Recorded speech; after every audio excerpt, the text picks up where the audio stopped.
nightmare woke him up. Frightened by his mother's bedtime story, he searched for his sister's comfort.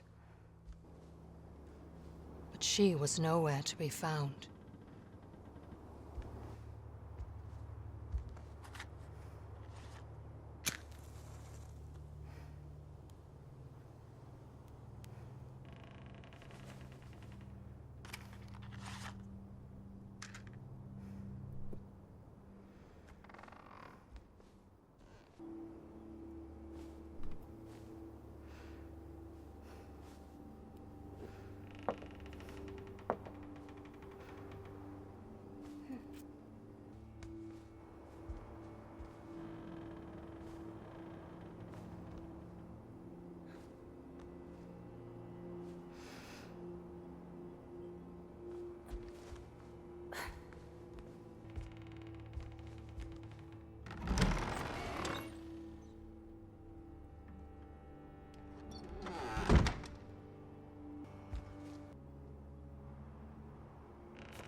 There once was a girl who snuck out of her bedroom window at night, even though her mother had told her not to. She went into the forest, and at first it welcomed her with warmth and a promise of adventures. But soon, the forest seemed to grow colder and darker. The girl was afraid, and she wanted to go home. But bramble crawled around her arms and legs, and she could not get away. And the girl was never seen again.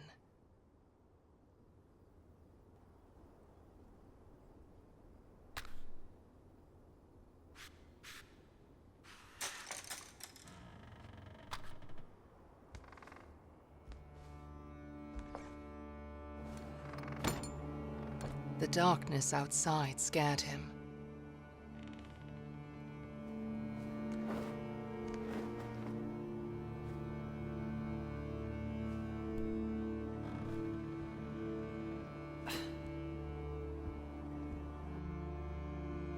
But not being with his sister scared him even more.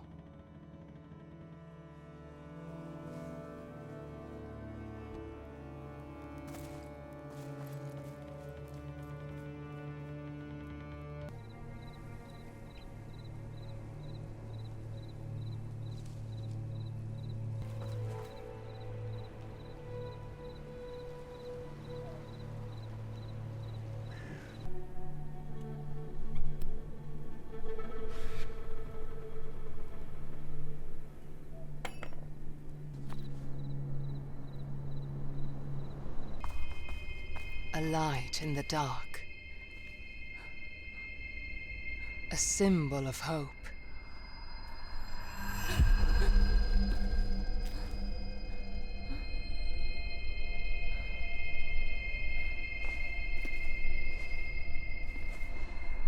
A spark of courage.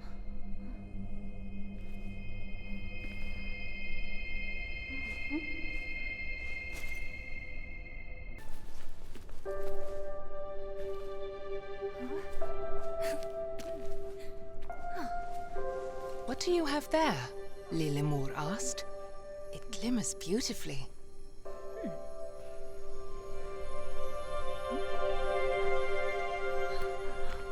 What a strange rock. Light as a feather. She investigated closely.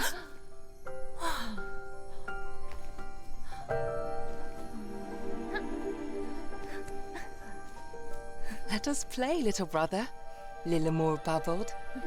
See if you can knock down this pine cone.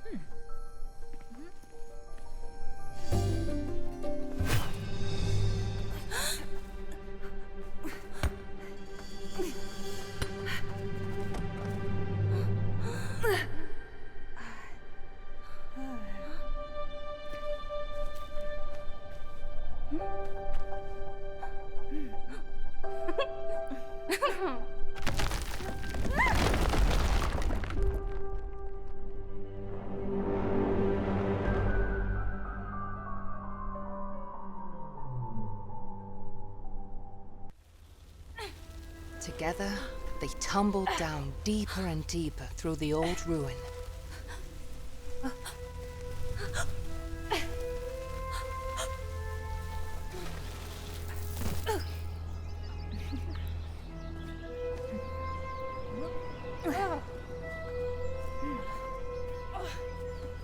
Follow me, little brother. I will protect you, Lilimor said.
They were both curious in different ways, while Lilimor quickly ran along.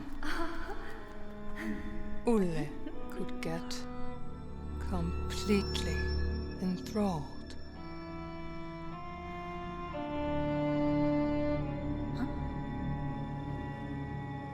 And suddenly, Ole was alone again.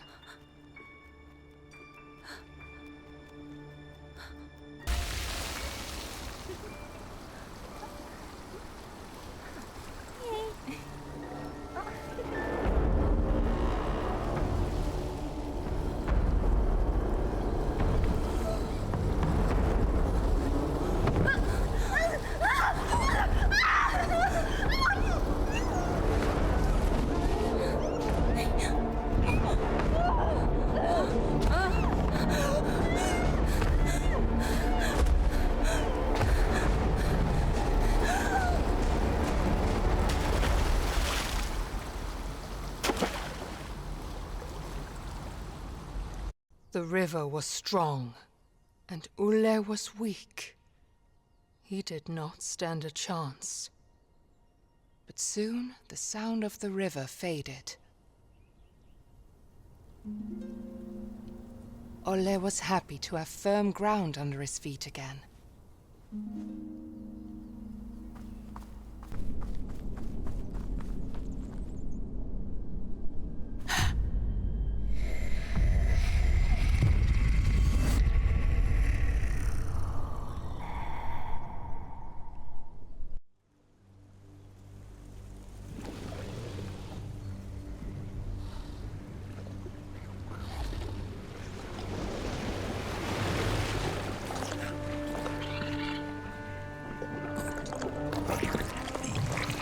Frog King made sure that his new friend did not drown.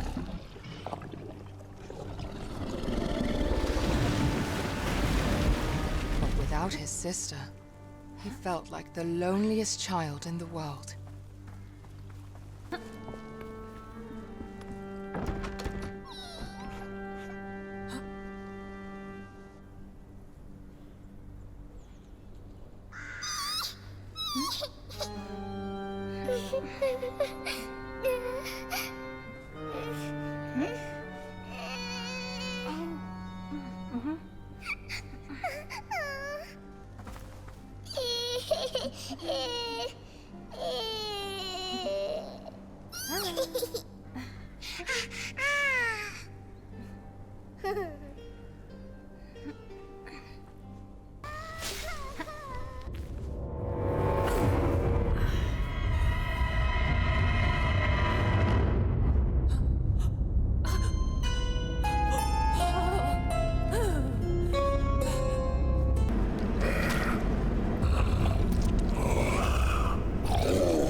Olle felt bad for the ill-treated giant.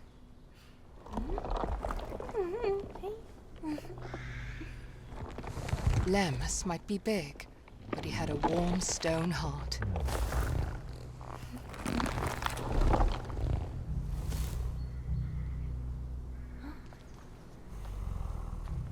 All he longed for was a friend. His face scared away most.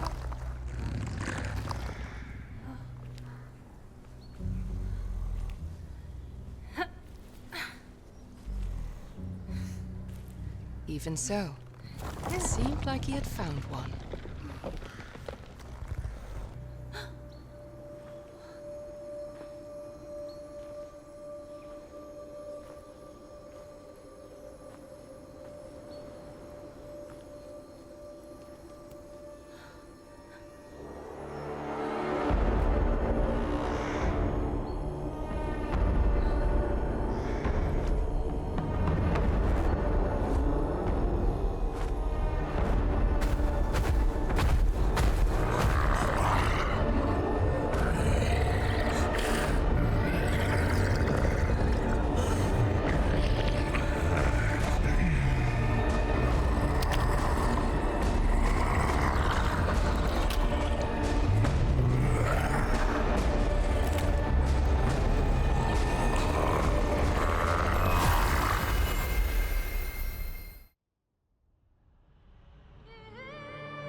In his past life, Nekken was a simple man that loved playing his violin, but the village did not appreciate his talent.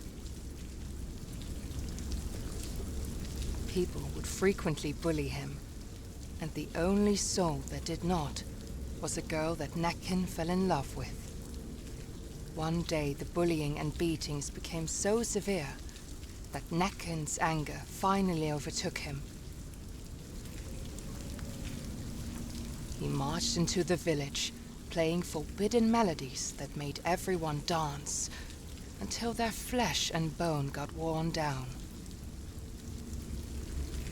They eventually died, leaving behind shuffling corpses, still trying to dance to Nekken's melodies. His love was not spared death either. Devastated, Nekken left the town and lived by the lake, drowning in his sorrow, where he still lures people with his deadly music.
Tuva was a light in the darkness.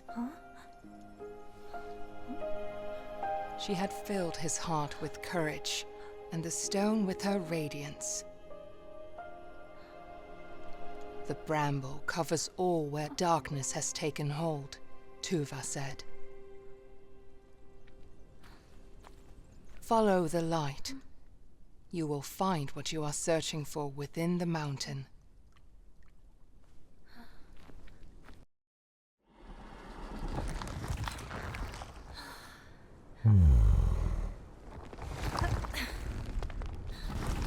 Lemus would always look after his only friend.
Ulla had been too late.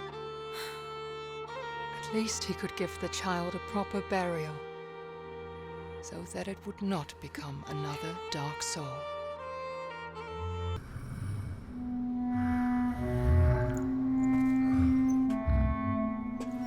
Follow the light, Tuva had said, and he trusted her.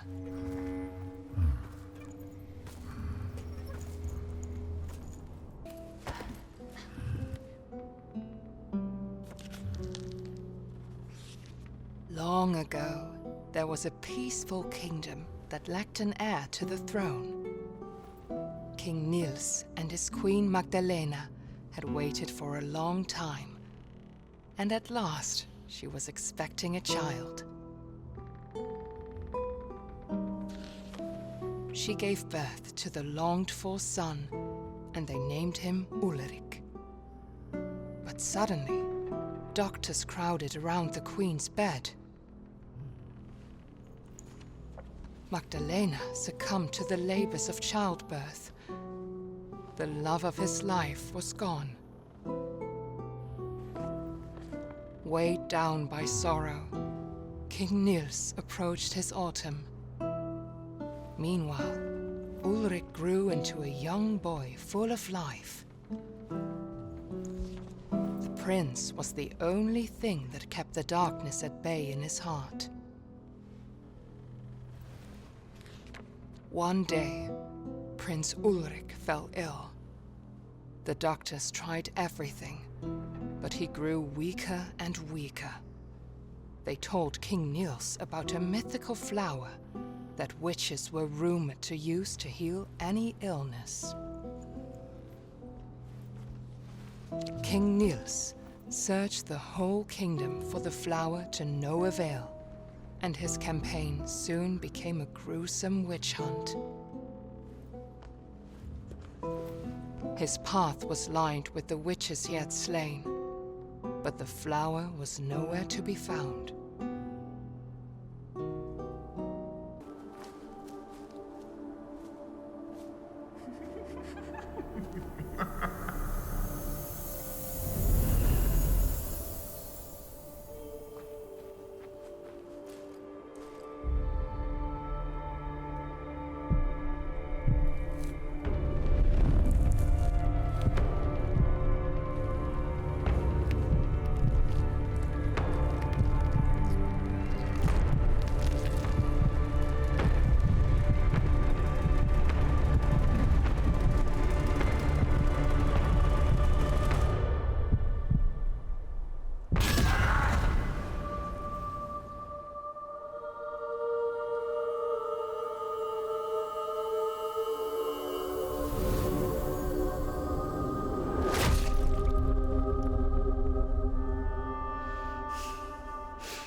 Once there was a peaceful village near a great forest. One night, people began to see a beautiful woman with long, dark hair lurking in the shadows during the full moon.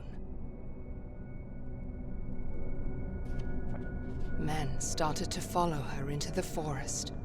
Some of them never returned, and those who did had lost their minds. Eventually, the villagers had enough.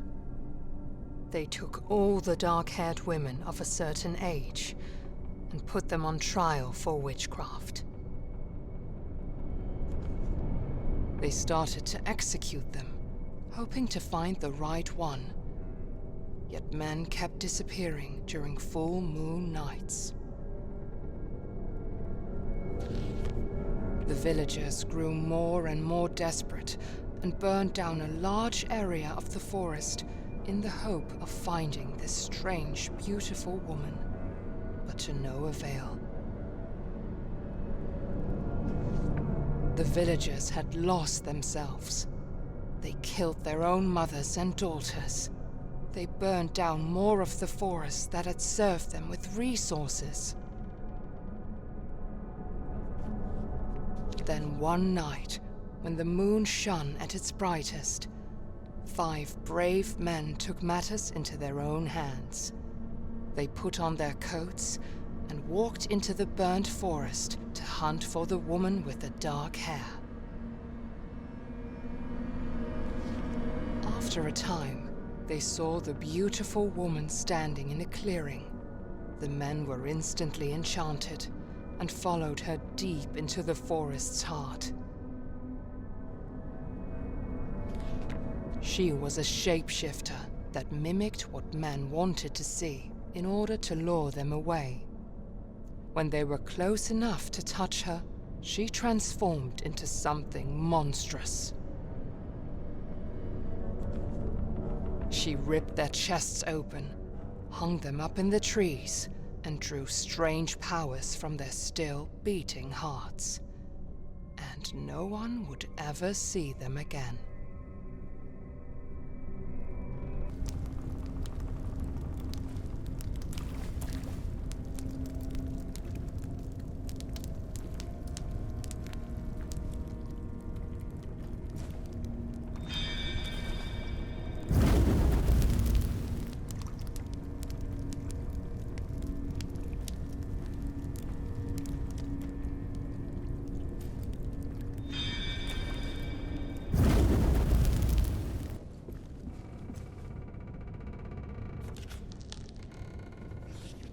Dear diary, I am so in love with him.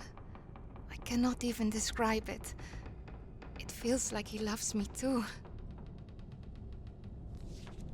Our village still tries to heal its wounds from the dark days, but at least me and my love survived and have each other.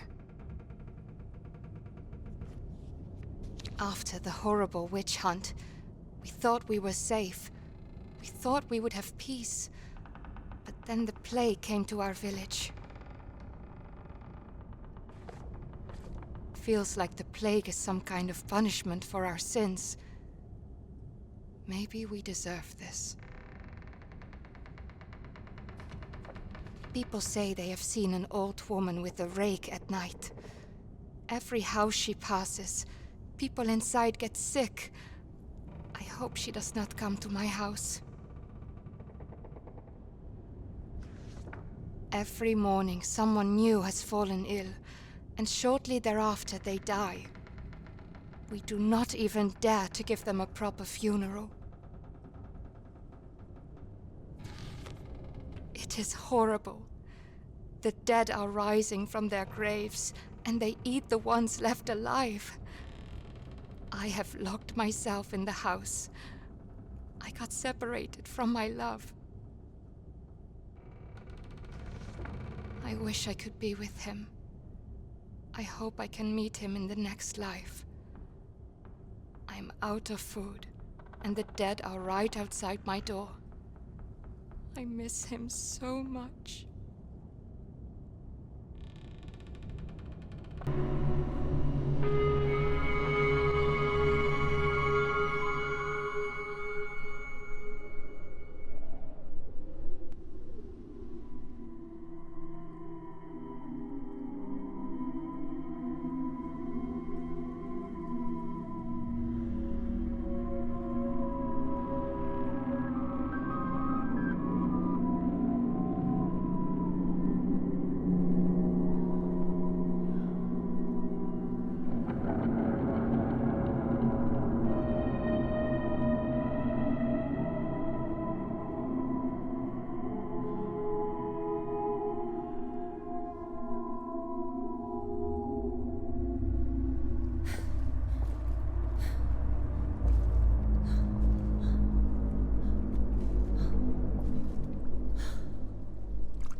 and he wished he could ask their forgiveness.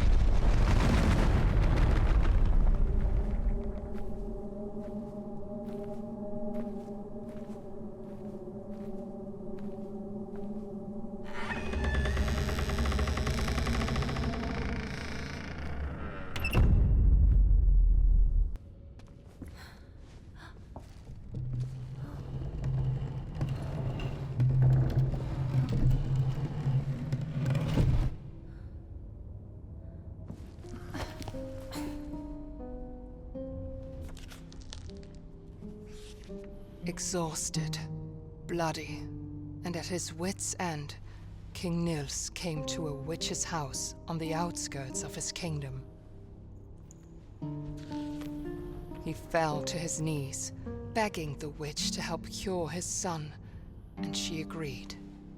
The witch explained that the flower held tremendous power that could only very carefully be used for good. The witch instructed he only use a single petal. Using the whole bloom would only invite death. Ulrich began to recover, but discontent at the royal line had grown in the kingdom following King Nils' bloody campaign. The next day, King Nils found his son dead, and the last light holding his darkness at bay was snuffed out. Heartbroken, King Nils turned to the bloom which had promised life, and instead saw it as an escape from his suffering. The witch, having come to visit the king and the prince, looked at the nightmarish scene in despair. She raised a mountain on top of King Nils and shackled him using the same bramble that he let loose upon the kingdom. And to this day, the trolls still feed him as punishment for his evil deed.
Meant to be closed forever, now opened.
But the bramble weakened. The Mountain King saw clearly for the first time in centuries. And what he saw reminded him of his beloved son.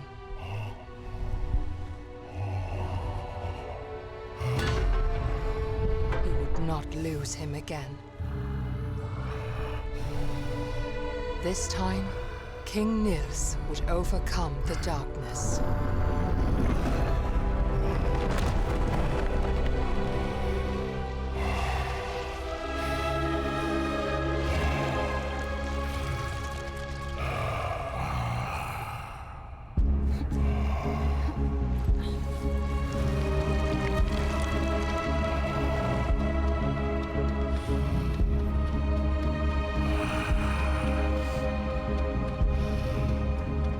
The source of the curse blossomed.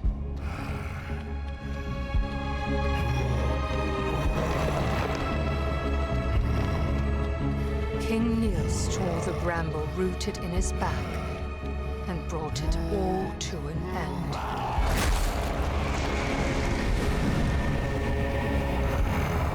The only way to get to Lillemor was now up and in.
Tuva had one last gift to give to Olle.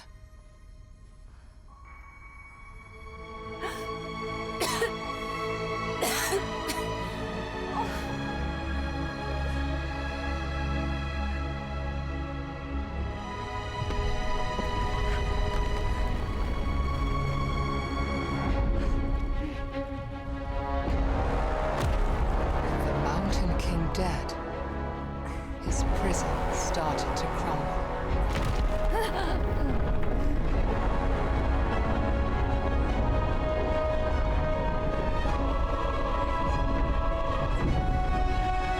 Lemmus would always look after his friend.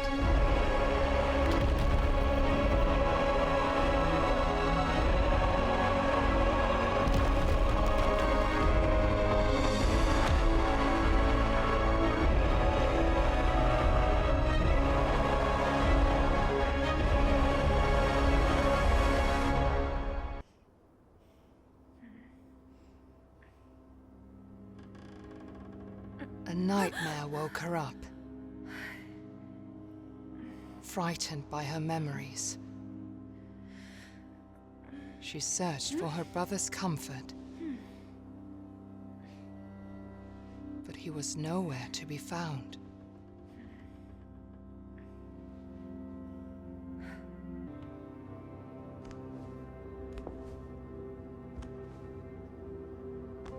However, the darkness outside did not scare her.